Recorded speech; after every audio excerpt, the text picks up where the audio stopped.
নমস্কার বন্ধুরা, রুনার রান্নাঘরে সবাইকে স্বাগত।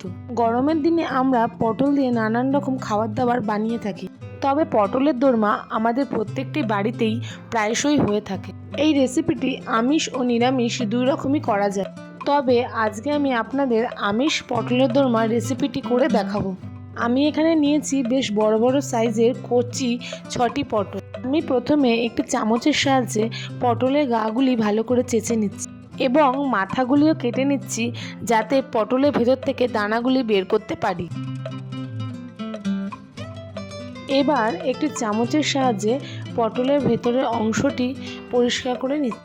আমি এখানে একটি পটল দেখিয়ে দিচ্ছি এবং একইভাবে বাকি পটলগুলো পরিষ্কার করে নিতে হবে। পটলের যে চওড়া মুখটি আছে সেটিকে আমি কেটে নিয়েছি, কারণ ওখান থেকে পটলের ভেতর পুরটি ঢোকাতে সুবিধা হবে। ঠিক এইভাবেই প্রত্যেকটি পটল কেটে নিতে হবে, যাতে পুরটি ঢোকাতে সুবিধা হয়। এবার চলে আসি অন্য স্টেপে। পুর বানানোর জন্য মিক্সিতে দিয়ে দিচ্ছি কেটে রাখা পেঁয়াজ, নারকেল কুড়ো, গোটা গোলমরিচ, রসুন কোয়া, আদা কুচোনো, গোটা কাঁচা লঙ্কা, কাজু কিশমিশ ও পটলের ভেতর থেকে যে দানাগুলি বেরিয়েছিল।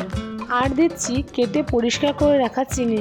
আপনারা এখানে অন্যান্য মাছ বা চিকেন ও মটনের কিমা দিয়েও করতে পারেন। আমি এখানে কেটে পরিষ্কার করে রাখা পটলগুলিতে নুন ও হলুদ ভালো করে মাখিয়ে নিচ্ছি।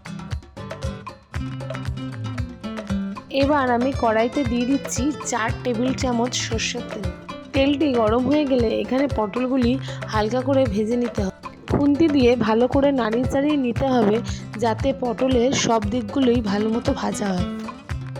এখানে পটলগুলি ভাজা হয়ে এসেছে, তাই একটি পাত্রে আমি তুলে নিচ্ছি।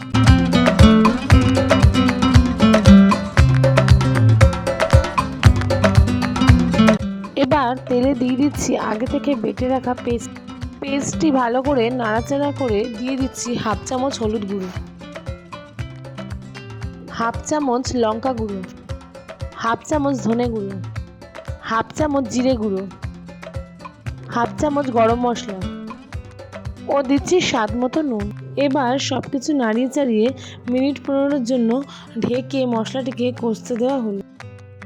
মিনিট 15 হয়ে গেছে। ঢাকনাটি খুলে দেখলাম মশলাটি থেকে তেল ছেড়ে এসেছে। গ্যাসের ফ্লেম বাড়িয়ে পারফেক্ট পুর বানানোর জন্য মশলাটিকে আরেকটু শুকিয়ে নিতে হবে। পুরটি আমাদের খুব ভালো মতো তৈরি হয়ে গেছে। এবার এই রান্নাটির সবচেয়ে ইম্পর্টেন্ট কাজটি করে নিতে হবে। এখানে আমি একটি পটলের পুর ভরা দেখাচ্ছি, বাকিগুলো একই প্রসেসে করে নিতে হবে। এখানে আমি পটলের খোলা মুখগুলি বেসনের প্রলেপ দিয়ে আটকে নিচ্ছি।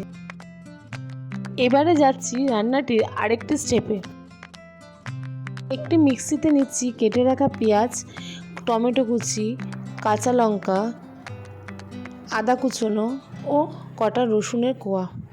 একটি কড়াইয়ে দিয়ে দিচ্ছি 2 টেবিল চামচ সর্ষের তেল। এবার বেসনে প্রলেপ দেওয়া পটলের মুখগুলি ভেজে নেওয়া হলো, যাতে পুরটি না বেরিয়ে যায়। ওই গরম তেলেই ফোড়নের জন্য দিয়ে দিচ্ছি তেজপাতা, শুকনো লঙ্কা, দারচিনি, লং ও এলাচ, আর দিচ্ছি সাদা জিরে। ফোড়নটিকে 30 সেকেন্ডের জন্য ভালো মতো নাড়াচাড়া করে নিচ্ছি। ফোড়নটি থেকে গন্ধ ছাড়লে দিয়ে দিচ্ছি স্লাইস করে কেটে রাখা পেঁয়াজ। 2 মিনিট নাড়াচাড়া করে কালারটি যখন গোল্ডেন ব্রাউন হয়ে আসবে, দিয়ে দেবো আগে থেকে পিষে রাখা মশলাটি।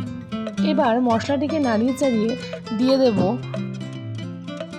হাফ চামচ নুন, হাফ চামচ হলুদ গুঁড়ো, হাফ চামচ লঙ্কা গুঁড়ো, হাফ চামচ গোলমরিচ ও 1/4 চামচ গরম মশলা, আর দিচ্ছি সামান্য চিনি।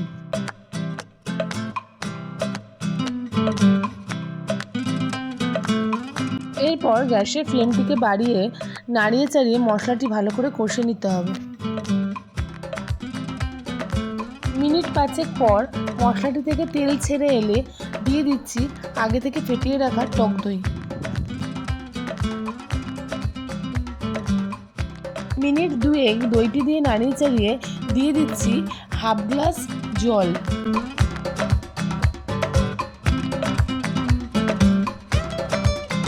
জল সামান্য ফুটে এলে দিয়ে দেব আগে থেকে পুর দিয়ে স্টাফিং করা পটলগুলো।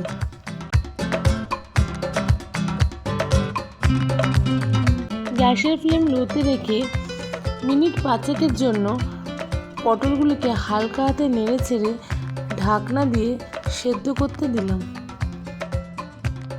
কিছুক্ষণ পর ঢাকনা খুলে দেখলাম পটল থেকে সুন্দর তেল ছেড়ে এসেছে। আমাদের রান্নাটি প্রায় শেষের দিকেই। এবার গ্যাসের ফ্লেমটিকে বাড়িয়ে ঝোলটি শুকিয়ে নিয়ে ওপর থেকে দিয়ে দিচ্ছি 1/2 চামচ ঘি। এর সাথে সাথেই আমাদের আজকের রেসিপি পটলের দোরমা তৈরি।